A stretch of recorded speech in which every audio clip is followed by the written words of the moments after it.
I'm going to continue on with some of the problems from section 5.2. I just didn't want to make that first video so long. And so this is number 49. And we're asked to verify that cosine of theta plus 1 over tangent squared of theta is equal to cosine of theta over secant of theta minus 1. Now, really we could start with almost any side, but I see what I want to do. I'm going to start with this right hand side. And this is why.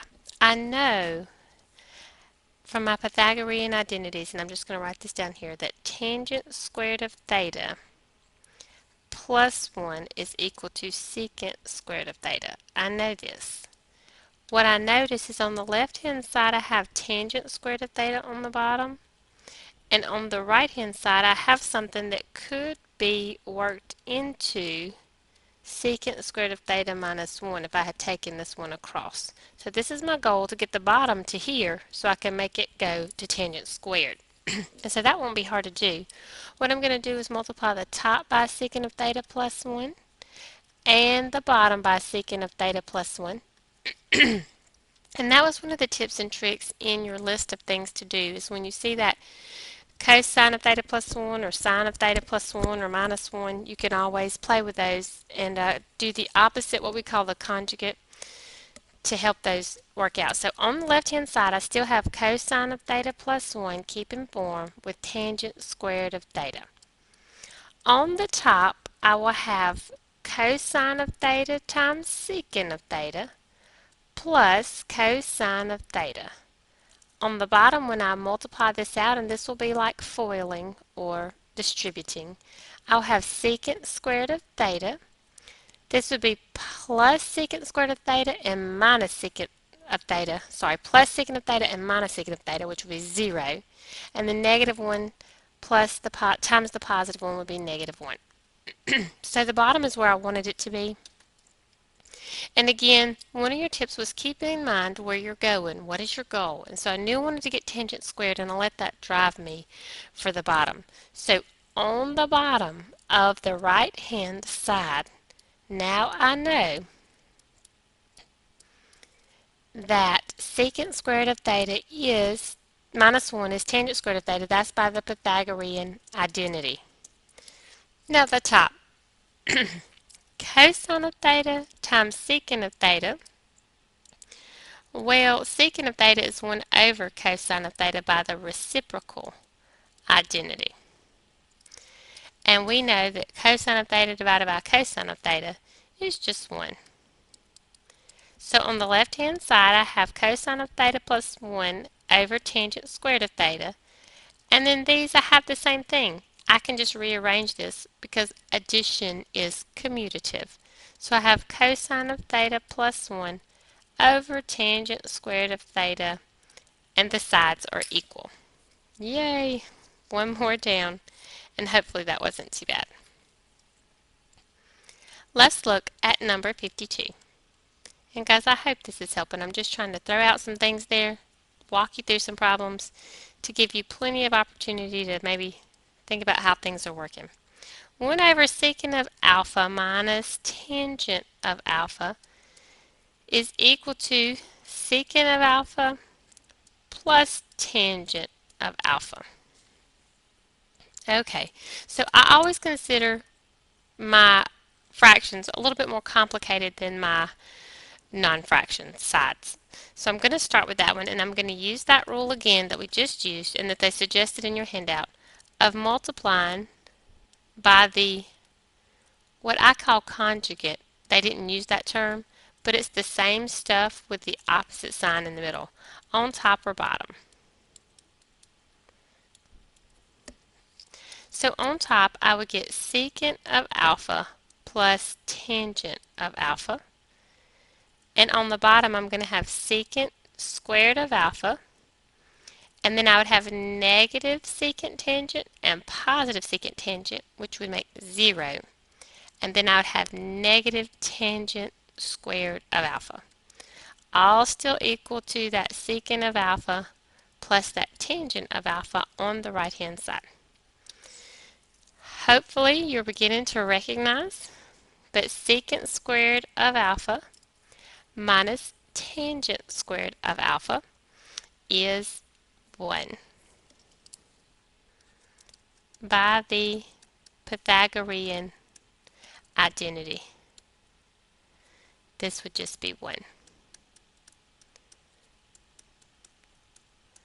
And so we obviously have secant of alpha plus tangent of alpha equal to secant of alpha plus tangent of alpha. And that one is done. Another way you could actually, well, that's good. We'll go from there.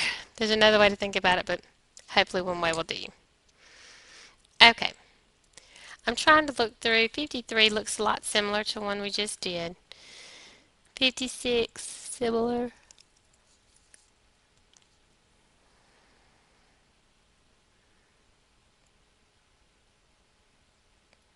61, 67, they all look pretty good. Let's just do 61 for another example, and then we may look at another section.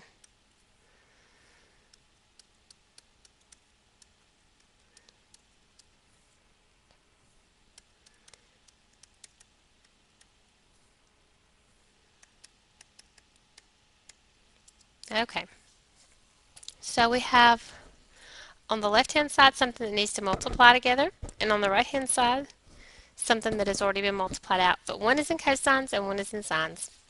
So we'll see what we can do with that. I'm going to multiply this side out. So I get 1 positive cosine squared, negative cosine squared, which would be 0, and then I'll have minus cosine to the 4th of alpha. I still have 2 sine squared of alpha minus sine to the 4th of alpha. Okay. I'm trying to see where that got me. Alright, I think I'm going to work on the other side then for a minute. That's legal. I'm going to factor out a sine squared of alpha, which will leave me with 2 minus sine squared of alpha here.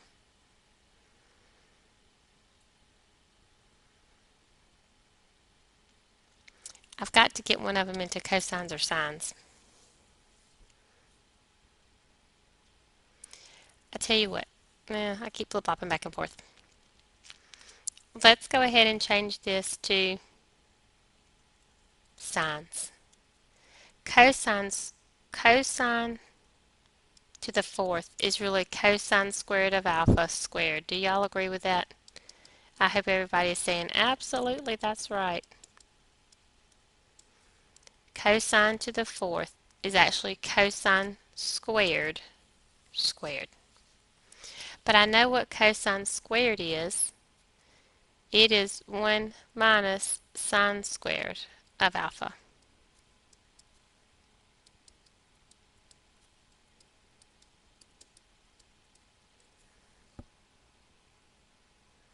Which then gives me, on this side, 1 minus, this would be 1 minus 2 sine squared of alpha plus sine to the 4th alpha if I multiplied this part right out here.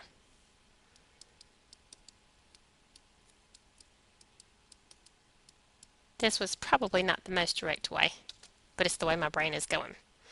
So 1 minus 1 plus 2 sine squared of alpha minus sine to the 4th alpha. I'm distributing my negative out, guys. That's where I'm headed.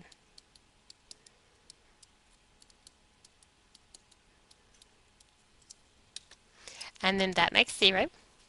And I could pull the sine squared of alpha out of this side, which will leave me 2 minus sine squared of alpha, which is what I had on the right-hand side. And I doubt any of us would go that way again, but it worked for 61.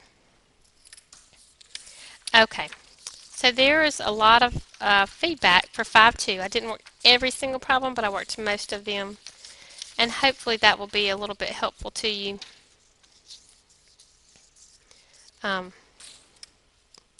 in the coming working session over the weekend. This is off of 5.3.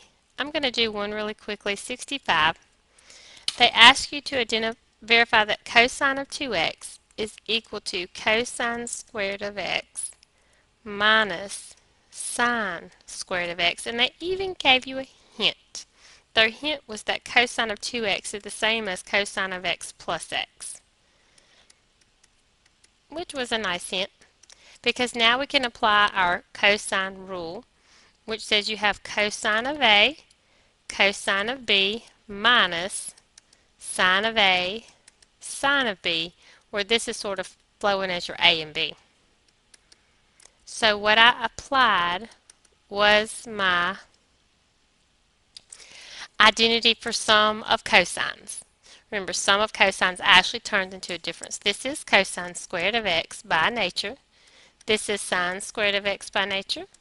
And so we are there without any trouble at all. So that wasn't very hard. Thought I would look at that very quickly. Turned out to be not so bad. Let's see if 5.4 had any. There was one similar to that on 5.4. Most of those are straightforward. Okay, guys, we will work some more on Monday concerning these identities, but again, the best way to learn them is to just work with them and work with them and work with them. If you are going down a path and you feel like you're getting lost, sometimes it's best to just kind of stay on that path and muddle your way through and get out of it. Sometimes if it's just dismal, you need to stop and start and go a different way.